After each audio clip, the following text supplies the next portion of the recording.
토요일 오후에요. 어제 친구들 만나고 와서 아직도 침대에 누워 있어요. 아침에 10시쯤 눈 떴는데 일어나기가 싫어서 계속 뒹굴거리는 중이에요. 폰으로 유튜브 좀 보다가 또 눈 감았다가 다시 떴더니 벌써 오후 2시예요. 배고프긴 한데 뭔가 해먹기는 귀찮고 그냥 누워 있어요. 어제 분명 재밌었거든요. 오랜만에 만나서 수다도 떨고 맛있는 것도 먹고 좋았어요.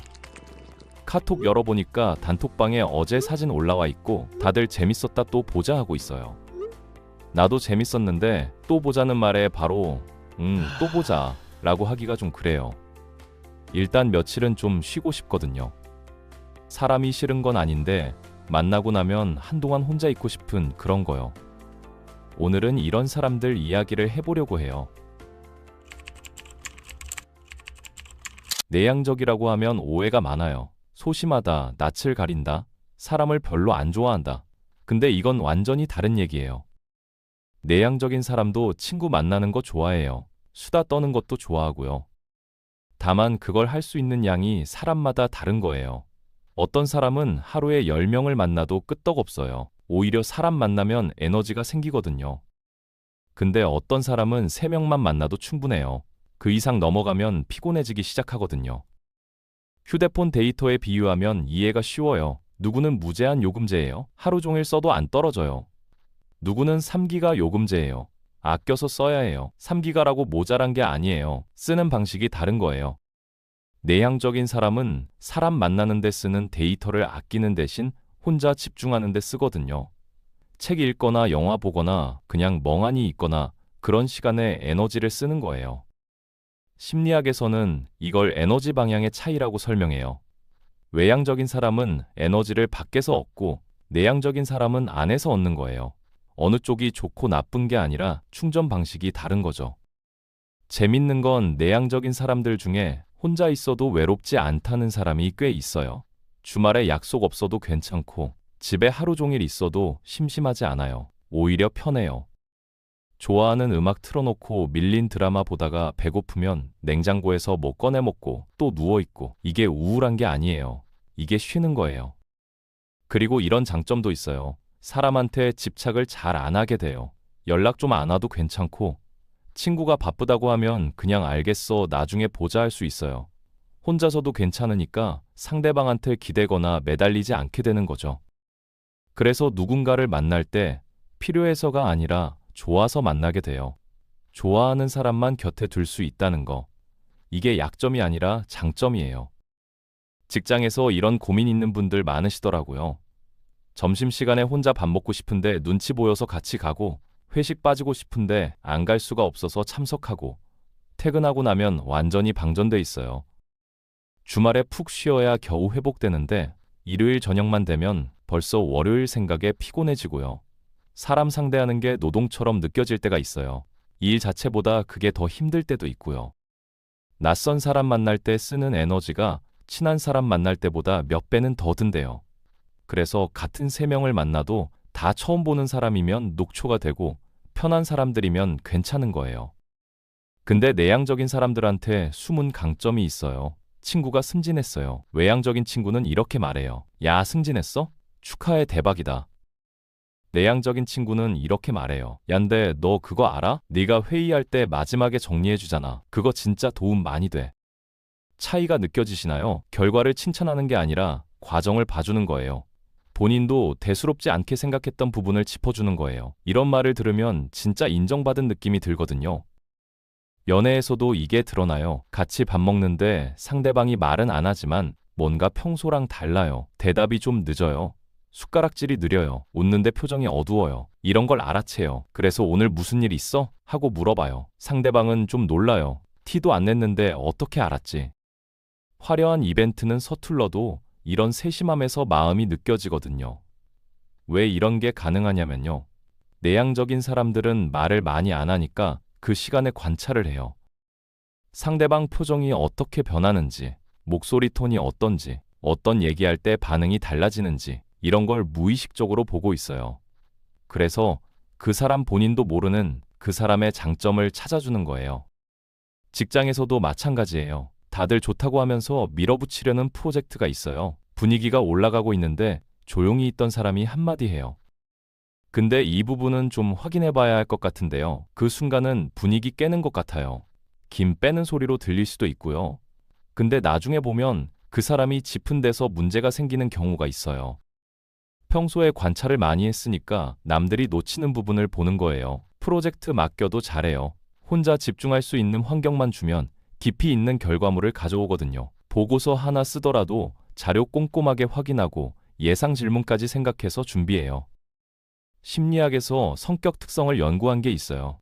빅5라고 하는 건데요. 거기서 재밌는 결과가 나왔어요. 성공한 사람들을 조사해봤더니 외향적이냐 내향적이냐는 별 상관이 없었대요. 외향적인 사람이 성공할 것 같잖아요. 사람도 많이 만나고 인맥도 넓으니까요. 근데 실제로는 그렇지 않았어요. 진짜 중요한 건 따로 있었거든요. 개방성이에요. 개방성이 뭐냐면 내가 틀렸다는 걸 받아들일 수 있느냐 하는 거예요. 누군가 나한테 이건 좀 아닌 것 같은데 하고 말했을 때 그걸 인정할 수 있느냐, 다음에 반영할 수 있느냐가 개방성이에요. 근데 여기서 함정이 있어요. 팀장이 뭔가 제안했는데 별로인 것 같아요. 근데 분위기 깨기 싫어서 좋은 것 같습니다. 친구가 부탁했는데 솔직히 곤란해요. 근데 관계 불편해질까봐 알겠어 해요. 이러다 보면 내 의견이 뭔지, 내가 뭘 원하는지 점점 모르게 돼요. 심리학에서는 이걸 원만성이라고 해요. 모든 사람이랑 잘 지내려고 하는 성향인데 적당하면 좋지만 너무 높으면 문제가 돼요.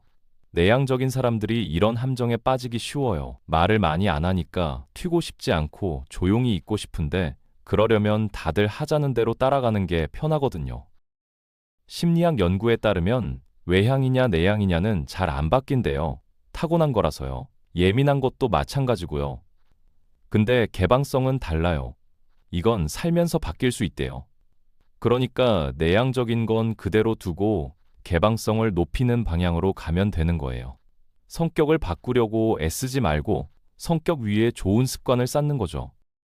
어떻게 하냐면요. 기록을 하는 거예요. 누군가한테 지적을 받았어요. 그날은 기분이 안 좋아요. 근데 집에 와서 생각해보니까 맞는 말이에요. 그럼 적어두는 거예요. 오늘 이런 피드백 받았는데 생각해보니 나한테 필요한 얘기였다. 이런 식으로요. 실패한 것도 마찬가지예요. 발표가 잘 안 됐어요. 면접에서 떨어졌어요. 뭔가 실수했어요.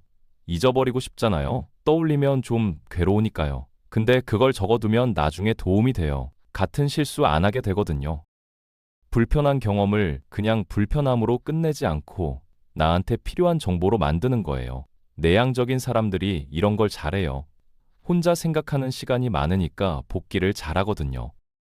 친구 관계에서도 특징이 있어요. 넓고 얕은 관계보다 좁고 깊은 관계를 좋아해요. 아는 사람 많고 인스타 팔로워 많은 것보다 진짜 속 얘기할 수 있는 친구 몇 명이 더 중요하다고 생각하거든요. 그래서 친구 수는 적을 수 있어요. 근데 그 친구들이랑은 오래가요. 비밀 잘 지켜주고 힘들 때 옆에 있어주고 사이가 멀어져도 예전에 나눈 얘기를 함부로 안 해요. 술자리에서 시끌벅적하게 분위기 띄우는 친구도 좋지만 진짜 힘들 때 연락하게 되는 친구는 따로 있잖아요. 늦은 시간에 전화해도 받아주는 친구, 막 조언하려 들지 않고 그냥 들어주는 친구, 다음날 아무 일 없었던 것처럼 해주는 친구요. 내향적인 친구들이 그런 역할을 잘해요. 말을 많이 안 하는 대신 들을 줄 알거든요. 연구에서도 이런 결과가 나와요. 소수의 깊은 관계가 많은 얕은 관계보다 정신건강에 더 좋대요. 친구가 많냐 적냐가 중요한 게 아니라 얼마나 진짜 연결되어 있느냐가 중요한 거예요. 여기서 중요한 게 하나 있어요. 가족도 에너지가 들어요. 가족이니까 항상 같이 있어야 한다. 가족끼리 뭐가 힘드냐 이렇게 생각하기 쉬운데요. 가족도 사람이에요. 같이 있으면 에너지가 쓰여요. 부모님이랑 대화하는 것도 에너지고 형제자매랑 시간 보내는 것도 에너지예요. 사랑하는 사람이어도 혼자 있는 시간이 필요할 수 있어요. 왜 방에만 있어? 가족끼리 뭐가 힘들어? 좀 나와서 같이 있어. 이런 말 들으면 괜히 미안해지고 죄책감 느껴지잖아요. 근데 이건 사랑이 없어서가 아니에요. 그냥 혼자 있는 시간이 필요한 거예요. 충전하고 나서 같이 시간 보내는 게 서로한테 더 좋거든요. 용량을 아는 게 중요해요. 나는 하루에 몇 명까지 괜찮은지, 어느 정도 쉬어야 회복되는지 이걸 알아야 해요. 모르면 자꾸 무리하게 되거든요. 다들 하니까 나도 해야지. 이 정도는 괜찮겠지? 이러다가 지쳐요. 그리고 지치면 자책하게 돼요. 나는 왜 이것도 못하지? 근데 못하는 게 아니라 용량이 다른 거예요. 3기가 요금제 쓰는 사람한테 왜 10기가처럼 못 쓰냐고 하면 안 되잖아요. 심리학에서는 이걸 자기 이해라고 해요. 자기가 어떤 사람인지 아는 게 성장의 출발점이래요. 남들이랑 비교하지 말고 내 기준을 아는 거예요. 아쉬울 때 끝내는 것도 중요해요. 모임이 재밌어요. 더 있고 싶어요. 근데 슬슬 피곤해지기 시작해요. 이때 나 먼저 갈게 하고 일어나는 거예요. 아쉽죠? 더 있으면 좋을 것 같죠? 근데 거기서 끝내야 다음에 또 만나고 싶어져요. 끝까지 있다가 완전히 방전되면 다음 약속 잡기가 싫어지거든요. 적당히 아쉬울 때 끝내야 관계가 오래가요. 멍 때리는 시간도 필요해요. 퇴근하고 바로 약속 가지 말고 잠깐 어딘가 앉아 있는 거예요. 공원 벤치에서 10분, 카페에서 커피 한 잔 마시면서 20분. 이게 그냥 쉬는 게 아니라 비우는 거예요. 머릿속에 가득 차 있는 걸 좀 빼내는 거예요. 가득 찬 컵에는 물을 더 못 담잖아요. 사람을 제대로 만나려면 먼저 비워야 해요. 일정을 꽉 채우면 안 돼요. 빡빡하게 살면 내가 언제 괜찮은지 모르게 돼요. 여백이 있어야 해요. 좀 남겨두고 아쉽게 끝내고 그래야 내 상태를 알 수 있어요. 사람들이 내향적인 걸 고쳐야 할 것처럼 말할 때가 있어요. 좀 적극적으로 해봐. 먼저 말 좀 걸어봐. 그렇게 조용하면 손해야. 근데 내향적인 건 고칠 문제가 아니에요. 에너지가 흐르는 방향이 다른 거예요. 어떤 사람은 밖으로 에너지를 쓰면서 충전되고 어떤 사람은 안으로 에너지를 쓰면서 깊이를 만들어요. 둘 다 필요해요. 세상이 한 종류 사람으로만 돌아가지 않거든요. 근데 어느 순간 한계가 오기도 해요. 혼자 일해서 여기까지 왔는데 이제 팀을 이끌어야 해요. 사람들 앞에서 말해야 해요. 지금까지 잘하던 방식으로는 안 되는 지점이 오는 거예요. 이때 필요한 게 소통 기술이에요. 이건 성격을 바꾸라는 게 아니에요. 내향적인 성격 그대로 가지고 있으면서 사람들이랑 소통하는 나만의 방식을 찾으라는 거예요. 도움이 되는 연습이 있어요. 내 일을 잘 모르는 사람한테 설명해 보는 거예요. 같은 분야 사람이랑만 얘기하면 전문 용어 쓰고 아는 것만 말하게 되잖아요. 근데 전혀 다른 일 하는 사람 만나면 쉽게 풀어서 얘기해야 해요. 개발자가 변호사한테 설명할 때, 디자이너가 회계사한테 설명할 때 어려운 말 못 쓰잖아요. 이런 연습이 소통 능력을 키워요. 심리학에서도 다양한 분야의 사람을 만나는 게 개방성을 높이는 데 도움이 된다고 해요. 같은 생각하는 사람들만 만나면 내 생각이 틀릴 수 있다는 걸 모르게 되거든요. 자기 성향을 이해하고 받아들이는 게 제일 중요해요. 나는 하루에 2~3명이 한계야. 그 이상 만나면 다음날 힘들어. 이걸 인정하는 거예요. 그리고 그 안에서 최선을 찾는 거예요. 5명을 대충 만나는 것보다 2명을 제대로 만나는 게 나을 수 있어요. 10개 모임에 얼굴 비추는 것보다 2~3개 모임에서 깊은 관계 만드는 게 나을 수 있고요. 일요일 저녁이에요. 다음 주 일정 보니까 화요일에 팀 회식, 목요일에 친구 생일, 토요일에 가족 모임이에요. 예전 같으면 다 가야지 했을 거예요. 근데 이제는 알아요. 셋 다 가면 다음 주 내내 힘들 거라는 걸요. 그래서 생각해요. 팀 회식은 가야 해. 친구 생일도 중요해. 근데 가족 모임은 다음 주로 미룰 수 있을까? 이게 가족을 안 만나겠다는 게 아니에요. 제대로 된 컨디션으로 만나겠다는 거예요. 주변에 내향적인 사람 있으면 조금만 기다려주세요. 처음엔 말이 없어서 뭔가 벽이 있는 것 같아요. 재미없어 보일 수도 있고요. 근데 시간 두고 알아가면 그 안에 많은 게 있어요. 한번 마음 열면 진심으로 대하는 사람들이에요. 쉽게 마음 안 여는 대신 한번 연 마음은 쉽게 안 닫거든요. 본인이 내향적이라면 그걸 문제라고 생각하지 않았으면 좋겠어요. 사람 많은 데 가면 피곤한 거 당연한 거예요. 혼자 있고 싶은 것도 정상이에요. 주말에 집에 있고 싶다고 죄책감 느끼지 않아도 돼요. 그게 충전하는 방식인 거예요. 억지로 외향적인 척하면 오히려 더 지쳐요. 나를 알고 내 용량을 알고 그 안에서 나답게 살면 돼요. 세상에는 여러 사람이 필요해요. 분위기 띄우는 사람도 필요하고 조용히 일 마무리하는 사람도 필요하고 앞에서 이끄는 사람도 필요하고 옆에서 지켜보는 사람도 필요해요. 외향적인 사람만 있으면 시끌벅적하지만 구멍이 생겨요.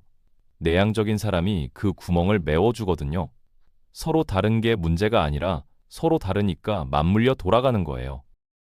오늘 얘기 들으면서 나만 이런 게 아니구나, 이래도 괜찮은 거구나, 이런 생각이 드셨으면 좋겠어요. 내향적인 건 고칠 문제가 아니라 이해할 특성이에요.